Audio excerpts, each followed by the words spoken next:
প্রিয় দর্শক, স্বাগত জানাচ্ছি এনটিভির অন্যরকম গল্পের পক্ষ থেকে। আমি মালিহা হোসাইন। আমাদের এই পর্বে আমাদের সঙ্গে যুক্ত আছেন প্রখ্যাত ইতিহাসবিদ ও প্রত্নতাত্ত্বিক অধ্যাপক AKM শাহনওয়াজ স্যার।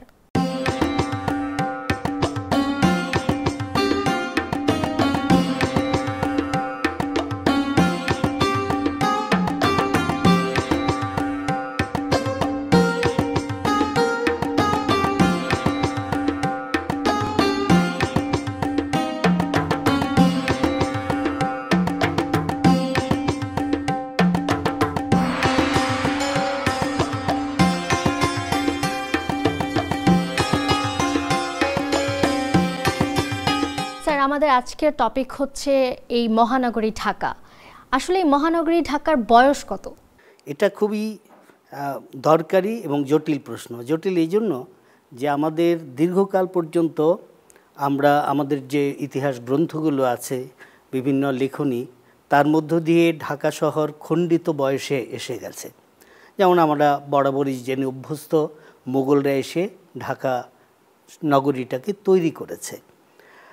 তাতে 1610-এ মোগলরা এলো, তাহলে 17 শতকের শুরুর দিক থেকে হয়তো ঢাকা নগরীর জন্ম।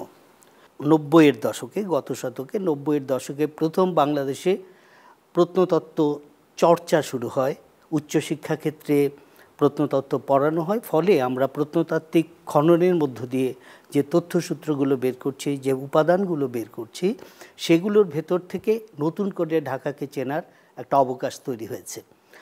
আমরা খুবই আমাদের গর্ব করার বিষয় এই যে আমাদের অ্যানশিয়েন্ট আরবান সিভিলাইজেশন ওয়ার্ল্ডে শেষ হয়ে যাওয়ার পরে দ্বিতীয়বার আরেকবার আরবান সিভিলাইজেশনের সেকেন্ড আরবানাইজেশন বলি, সেগুলি পৃথিবীর নানা জায়গায় এরকম মহানগরী তৈরি হয়েছে, নগর তৈরি হয়েছে। সেই যুগেই আমরা মনে করি ঢাকার উদ্ভব হয়েছে। সেই হিসেবে এই সাবকন্টিনেন্ট তো বটেই, আরও আশেপাশের অঞ্চলগুলোর সাথে মিলালেও ঢাকা সবচেয়ে পুরনো নগরী। এ পর্যন্ত আমাদের সাথে হাতে যে তথ্যসূত্রগুলো এসেছে, প্রত্নতাত্ত্বিক উপাদানগুলো এসেছে, কারণ আমাদের মানতে হবে যে আকর সূত্রগুলো ছাড়া ইতিহাস মুখের কথায় হয় না, প্রমাণ করতে হয়। এই অর্থে এক ধরনের বিজ্ঞান। সেই সব সূত্র এখন আমাদের যে তথ্য দিচ্ছে, তাতে তো বলতেই পারি 1000 বছর আগের ঢাকা নগরী। তো সেই হিসেবে আমরা তো খুবই প্রাচীন একটি নগরীর মধ্যে আছি এবং তাকে দেখার, জানার সুযোগ আমাদের তৈরি হতে পারে। আমরা যদি বলি ব্রিটিশ শাসন আমলের কথা, সেই সময়ও জমিদারি প্রথা ছিল। তাহলে যে ঢাকার নবাব পরিবারগুলো কখন থেকে ঢাকার দায়িত্ব নিল? নবাব পরিবারের কথা বলার আগে একটা বড় গ্যাপ আছে, এটা পূরণ করা দরকার।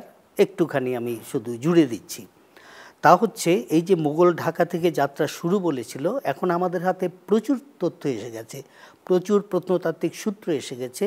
তাতে আমরা দেখতে পাচ্ছি মোগলেরও আগে বাংলায় সুলতানি শাসন যুগ যখন চলছিল, সে সময় থেকেই ঢাকায় জনবসতি, নাগরিক জীবন এবং নাগরিক জীবনের নানা কর্মকাণ্ড আমরা কিন্তু দেখতে পাচ্ছি।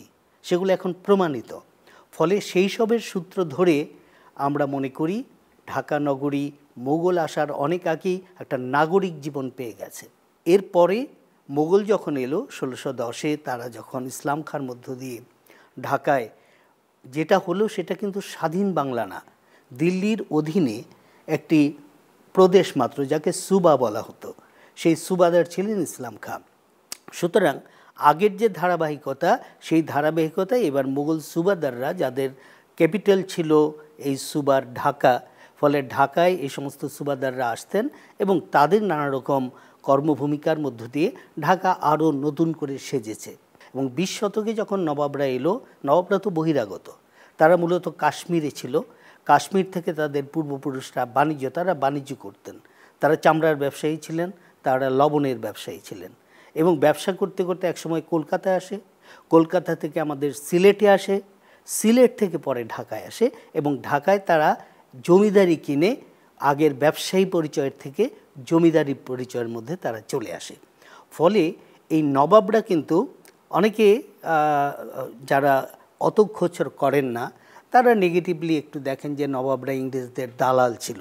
হ্যাঁ, দালালি করেছে, কিন্তু করেছে শুধুমাত্র ঢাকার ডেভেলপমেন্ট যাতে হয় এবং সেই হিসাবে তাদের প্রচুর কৃতিত্ব আছে ঢাকাকে সাজানোর জন্য। সুযোগ পেলে আমরা সেগুলো বলতেও পারবো। আইন শৃঙ্খলা বাহিনী কেমন ছিল বা তখন পঞ্চায়েতের ভূমিকাটা কী ছিল? নবাবদের সময়, নবাবদের পৃষ্ঠপোষকতায় আমরা পঞ্চায়েত ব্যবস্থাকে একেবারে প্রাতিষ্ঠানিক রূপ হিসাবে দেখতে পাই চমৎকারভাবে। এই পঞ্চায়েতটা ছিল আসলে স্থানীয়ভাবে ঢাকা শহরের আইন শৃঙ্খলা রক্ষা, সামাজিক জীবনকে সুন্দরভাবে পরিচালনা করার জন্য, সাংস্কৃতিক জীবনটাকে এগিয়ে নেওয়ার জন্য যাবতীয় কাজ যে প্রশাসনের মধ্য দিয়ে হতো, সামাজিক প্রশাসন বলবো আমরা সেটা। মহল্লার সম্ভ্রান্ত এবং যিনি মহল্লার মোড়ল ছিলেন, যদি ওই অর্থে বলি, তাদের সর্দার বলা হতো। তো এই সর্দারদের নিয়েই একটা চমৎকার সাংগঠনিক রূপে পঞ্চায়েত দাঁড়িয়েছিল এবং সেই পঞ্চায়েত সমস্ত আইন শৃঙ্খলা রক্ষা থেকে শুরু করে সামাজিক বিচার, এবং পঞ্চায়েতরা যে সিস্টেম কাঠামো ছিল সেই কাঠামোতে তো স্থানীয় বিচার এগুলো তারা করতেন, সমাজকে চালানোর জন্য করতেন। যদি বিচার শেষ পর্যন্ত ফয়সালা না হতো তাহলে কিন্তু এখনকার আপিল আদালতের মতো সেখানে আপিল করারও ব্যবস্থা ছিল, সেটা করতেন কাজী। কাজী হতেন স্থানীয়, সেই সুলতানি যুগ থেকে চলেছে, স্থানীয়ভাবে কাজীরা বিচারক ছিলেন এবং এই আদালতে যেত কাজীর কাছে, সেখানে পুরোপুরি নিষ্পন্ন হতো।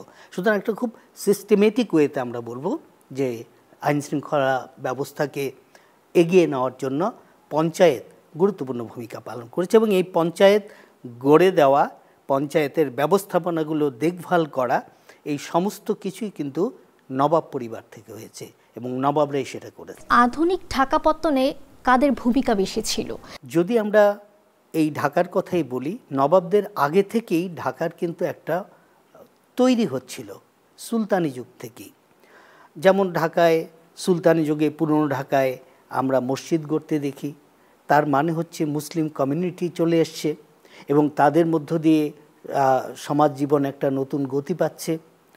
আমরা মোগল যুগে এসে দেখছি, যদিও পুরানো ঢাকা অঞ্চলটাই ছিল ঢাকা, তবুও দেখা যাচ্ছে ঢাকার উপকণ্ঠেও তাদের একটু স্থাপত্য কলা দিয়ে তাদের বিস্তারটা আমরা বুঝতে পারছি। যেমন ধানমন্ডিতে আমরা ঈদগাহ দেখতে পাচ্ছি, তার মানে ধানমন্ডি কিন্তু অনেকটা দূরে পুরনো ঢাকা থেকে, কিন্তু সেখানে ঈদগাহ করছে, তার মানে এখানে মানুষের বিচরণ আছে। আরও একটু দূরে যদি যাই, মোহাম্মদপুরে গিয়ে আমরা যেটাকে 7 মসজিদ রোড আমরা বলছি, আসলে 7 গম্বুজ মস্ক, এই মসজিদটা আছে মোহাম্মদপুরের দিকে। আমরা শিয়া মসজিদের দিকে যেতে গিয়েই মাঝপথে দেখব, তার মানে এখানেও মুসলিম বসতি ছিল। এবং এগুলোর মধ্য দিয়ে দেখা যাচ্ছে মোগল আসার আগেই মানুষের বিস্তার করছে ঢাকায়, মোগল যুগে এসে সেই বিস্তার আরও বাড়ছে। এবং এগুলো থেকে যদি দেখেন যে ঢাকার নামকরণ নিয়ে হাজার রকম জটিল প্রশ্ন আছে যেগুলোর উত্তর ঠিক না। একেবারে সুলতানি যুগে আমরা বীরভূমে, সুলতানদের অঞ্চলই ছিল এলাকার বাংলার, সেখানে মসজিদের গায়ে লেখা আছে নির্মাতা হচ্ছে ঢাকার গোমাস্তা, শহর ঢাকার গোমাস্তা অর্থাৎ রাজস্ব আদায়কারী কর্মকর্তা, তিনি সেখানে মসজিদ বানাচ্ছেন। তার মানে গতি চলছে সেই সময় থেকেই ঢাকা, এবং নামটা আছে ঢাকা, ধাক্কা খাস আরবিতে লেখা আছে। তাহলে ঘাস হচ্ছে প্রধান শহর, জৌলুস ভরা শহর ঢাকা, তাহলে সেটা 1460-এ সেই মসজিদ আমরা পাচ্ছি। এরপরে আরও নানা রকম প্রত্নতাত্ত্বিক উপাদানে দেখা যাচ্ছে যে ঢাকা নামটি অনেক আগে। যেমন ধরেন মোগলরা যখন ঢাকায় আসে, উত্তর দিক থেকে তারা আসে বারো ভূঁইয়াদের পরাজিত করে ঢাকায় ঢুকে 1610-এ। অ্যাডভান্স পার্টি আগে ঢাকায় ঢোকে, ইসলাম খাঁ শাহজাদপুরে থেকে যান, সেখানে তাকে চিঠি লিখে জানানো হয় যে আমরা এখানে একটা শহর পেয়েছি এবং এই শহরে একটা দুর্গ পেয়েছি পরিত্যক্ত, আফগানরা থাকতো সেখানে, এই দুর্গের নাম হচ্ছে ঢাকা দুর্গ। তাহলে তো ঢাকা নাম অনেক আগে প্রচলিত, আমরা জানি না বলে আমরা সংক্ষিপ্ত করে বলেছি যে মোগলরা এসে ঢাকা করলো। এইসব তথ্যগুলো নতুন করে ঢাকাকে চেনার একটা সুযোগ আমাদের তৈরি করে দিচ্ছে। এখন যে আধুনিক ঢাকার কথা বলছেন, হ্যাঁ একটু বেশি আধুনিক যদি বলি সেই সময়ের বিচারে, তাহলে নবাবদের কথা বলতেই হয়। নবাবরা এসে অনেকগুলো গুরুত্বপূর্ণ কাজ করেছিলেন। যেমন নবাব আব্দুল গনি, তার যথেষ্ট কৃতিত্ব আছে ঢাকার ডেভেলপমেন্টে। তিনি প্রথম কিন্তু ঢাকা মিউনিসিপ্যালিটি তৈরি করেন এবং ইংরেজদের সহযোগিতা তিনি নেওয়ার জন্য তাদের সব রকম সুখভোগের দিকেও দৃষ্টি দিয়েছেন। ঢাকার যে নবাবদের প্যালেস, যেটা এখন আহসান মঞ্জিল, এই আহসান মঞ্জিলে প্রতি উইকেন্ডে জলসার আয়োজন করতেন শুধু মনোরঞ্জনের জন্য। ব্রিটিশদের সাহেবরা আসতেন, সেখানে তারা আনন্দ করতেন এবং সেইভাবে ইংরেজদের মনোরঞ্জন করলেন। করতে গিয়ে এই যে আধুনিক শব্দটা যে বলছি, প্রথম নবাব আব্দুল গনির নজরে এলো সড়ক বাতি দরকার, কারণ ওই সময় বাতি ছিল না, সন্ধ্যার পরেই ঘুটঘুটে অন্ধকার, মানুষ খেয়ে দিয়ে শুয়ে পড়তো। তিনি প্রথম মিউনিসিপ্যালিটিকে সামনে রেখে কিছু কিছু রাস্তায় সড়ক বাতির ব্যবস্থা করলেন। কেরোসিন তেল দিয়ে একটা বাতি, আমরা ঢাকা শহর বললে কিছু সিম্বলিক ছবি দেখি, যে একটা লম্বা লোহার রড, তার উপরে ত্রিকোণ কাচের একটা বক্সের মতো, সেটা লাইট, সেখানে তেল ঢেলে সন্ধ্যায় বাতি জ্বালানো হতো, ভোরবেলা আবার সেটা বন্ধ করে দেওয়া হতো। ডেভেলপমেন্ট হচ্ছে। এবং এইটার পরে এসে আমরা দেখছি যে পানীয় জল, যেটা তার জন্য খুব সুপেয় পানীয় জল বা আমরা রিফাইন্ড ওয়াটার যেটা বলছি, সেটা ছিল না। মানুষ কি খেত? দুরকম উপায় ছিল। পাতকুয়া ছিল বাড়িতে বাড়িতে, সেই পাতকুয়ার পানি যে সবসময় খুব স্বচ্ছ থাকে তা না, সেটার একটা ব্যাপার ছিল। আর বুড়িগঙ্গার পানি, যারা পানি বিক্রি করে তাদের বলতো ভিস্তি, তারা চামড়ার ব্যাগের মধ্যে এক ব্যাগ পানি নিয়ে ছুটে আসতো এবং গলিতে গলিতে ঘুরতো আর ডাকতো ভিস্তিওয়ালা ভিস্তিওয়ালা, আর মানুষ ডেকে নিত, হয়তো 4 আনা 6 আনায় এক ব্যাগ পানি দিয়ে আবার ছুটতো নদীতে, আবার ব্যাগ ভরে নিয়ে আসতো। এই আব্দুল গনি প্রথম ইংরেজ সাহেবদের বললেন যে আমাদের একটা পিউরিফাইড প্ল্যান্ট বসাতে হবে পানির জন্য ঢাকায়। ইংরেজরা চালাক জাতি, এরা জানে নবাবদের টাকা আছে, বলছে এটা খুব ভালো প্রস্তাব, কিন্তু আমাদের তো তার টাকা নেই, আমরা 25% টাকা দেব, বাকিটা আপনাকে দিতে হবে। নবাব তাই করলেন। ফলে মেজর শেয়ার দিয়ে ঢাকায় গেন্ডারিয়াতে প্রথম মেশিন বসলো। এবং আমরা এখন দেখব যে পুরনো ঢাকায় যে বাহাদুর শাহ পার্ক, এই পার্কের কাছেই লক্ষ্মীবাজারের মোড়ে একটা বিশাল পানির ট্যাঙ্কি আছে সেই সময়ের কিন্তু, এবং সেই সময়ে সেই পিউরিফাইড পানি সেখানে জমা হতো, তারপরে বিভিন্ন জায়গায় সাপ্লাই দেওয়া হতো। এখন ঢাকায় কম দেখা যায়, দেখাই যায় না বলা যায়, কিন্তু অন্যান্য জেলা শহরে দেখা যায়। রাজশাহীতে এখনও দেখি যে পথের পাশে কল, সেটা চারদিকে সিমেন্ট দিয়ে ঘেরাও করা, সেই কল দিয়ে নগরবাসীর পানির ব্যবস্থা। ঢাকাতে এগুলো করা হলো এবং এই ইনিশিয়েটিভটা আব্দুল গনি নিলেন। এরপরে এটা শুনলে ভালো লাগবে, অনেকে আমরা খবর রাখি না, যে প্রথম ইংরেজ সাহেবরা ভারতবর্ষে ইলেকট্রিসিটির ব্যবস্থা করলেন দার্জিলিংয়ে। কারণ গরমের দিনে তারা ওইদিকে চলে যেতেন, ওখান থেকে অ্যাডমিনিস্ট্রেশন চালাতেন, নিজেদের সুবিধার জন্য ইলেকট্রিসিটি দেয়া হলো। নবাব বললেন আমাদের দিতে হবে ইলেকট্রিসিটি, ঢাকা ভারতের আর কোথাও না কিন্তু। তো এই একই কথা, 25% আমরা, বাকি সব টাকা নবাবরা দিলেন। এবং ঢাকায় নবাব বাড়িতে তখনকার ডিস্ট্রিক্ট ম্যাজিস্ট্রেট বাটন টিপে বাতি জ্বালালেন। এই তো আমরা ইলেকট্রিক বাতির জগতে প্রবেশ করলাম।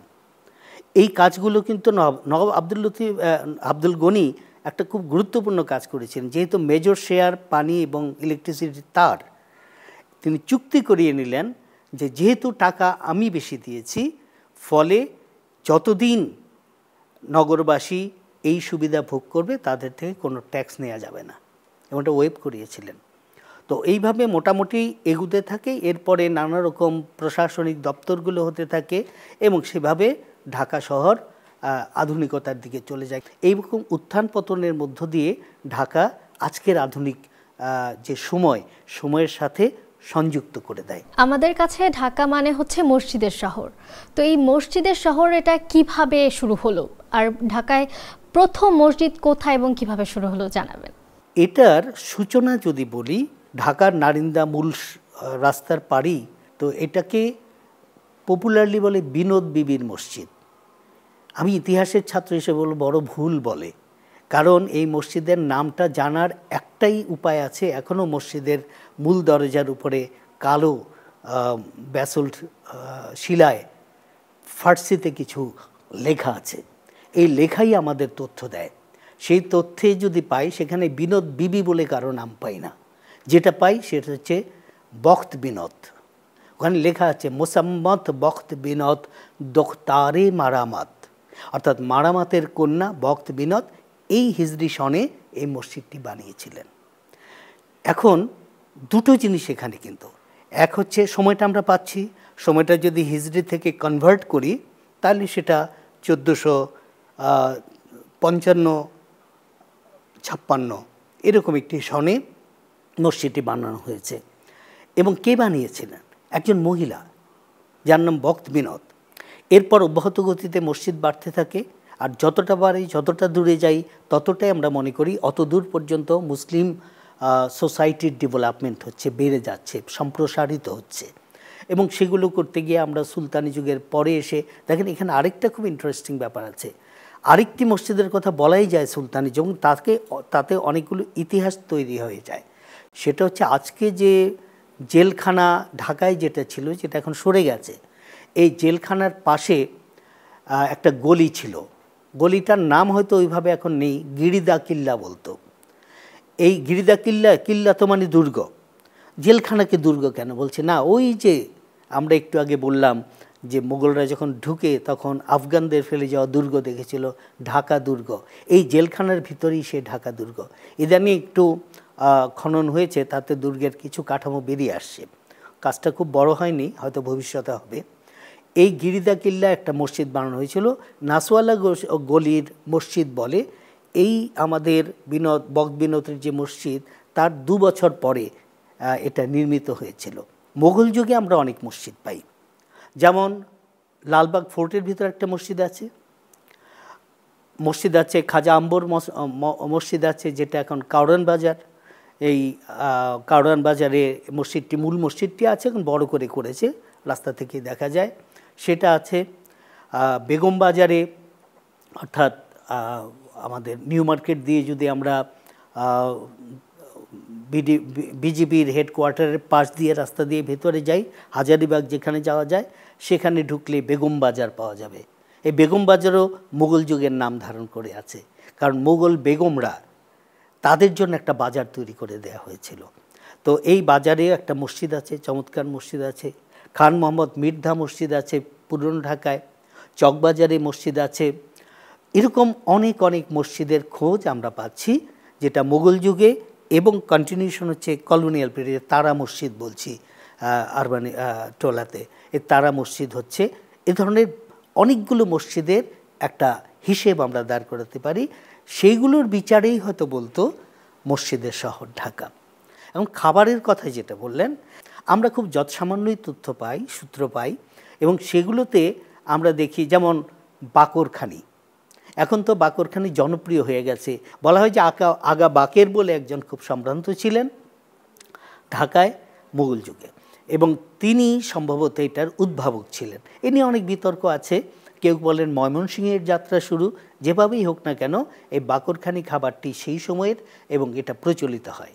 আর ঢাকা বললেই তো মোগলাই খাবারের কথা আসে, এবং এই মোগলাই খাবার খেতে অনেকে তো একটু পুরনো ঢাকায় ছুটে যায়, পুরনো ঢাকার খাবার। এবং এই মোগলাই খাবারগুলো তো বোঝাই যায় মুঘলদের সূত্র ধরে এসেছে, এবং মুঘলদের সূত্র ধরে এখানে যারা এসছেন সেই মানুষগুলো কিন্তু বাইরে থেকে আসা, এবং তাদের মধ্য দিয়ে পুরনো ঢাকায় এই মোগলাই খাবারের বিষয়গুলো আসছে। এবং সেই সব খাবারগুলো, যে খাবারের যে প্যাটার্ন, যেমন কিছু আত্মীয় স্বজন আছে পুরনো ঢাকায়, কিছু আছেন ওই জিঞ্জিরা ওপারে।